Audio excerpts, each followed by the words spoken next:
અમદાવાદના mayor Hitesh Barot action મોડમાં આવી ગયા છે। મેયર હિતેશ બારોટે 6 બ્રિજ પ્રોજેક્ટ સ્થળની મુલાકાત લીધી। આરઓબી અને એફઓબી પ્રોજેક્ટ્સની પ્રગતિની સમીક્ષા તેઓએ કરી। અધિકારીઓ સાથે આગામી આયોજન અંગે પણ તેઓએ ચર્ચા કરી હતી। સુભાષ બ્રિજની કામગીરીનું પણ તેઓએ નિરીક્ષણ કરાયું હતું। 4 લેન સાથે 24 મહિનામાં તૈયાર થશે સુભાષ બ્રિજ। 9 મહિનામાં રિનોવેટ કરી લોકો માટે ખુલ્લો મુકાશે। મેયર વાડજ ફ્લાયઓવર બ્રિજની પ્રગતિની પણ માહિતી લેશે તો અધિકારીઓ સાથે આગામી આયોજન અંગે ચર્ચા વિચારણા કરશે।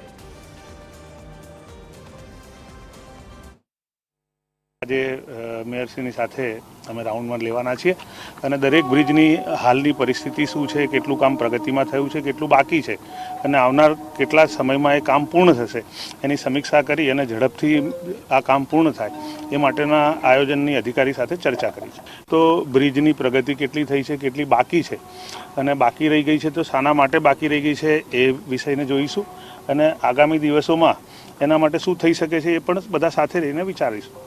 અમારી જે શરૂઆતમાં અમે ટેન્ડર બહાર પાડેલું હતું એ પ્રમાણે 9 મહિના જ્યારે ડિઝાઇન મંજૂર થાય ત્યાર પછી તરત 9 મહિનાની અંદર અમારે એક્ઝિસ્ટિંગ જે બ્રિજ છે એ ખુલ્લો કરવાની અમારી ટાઈમલાઈન છે અને પ્લસ ટોટલ 24 મંથ્સમાં એટલે 2 વર્ષમાં બંને બાજુ 7.5 મીટરનું એક્સટેન્શન કરીએ છીએ। એટલે અત્યારનો જે 4 લેન છે એના બદલે 8 લેન બ્રિજ થઈ જશે।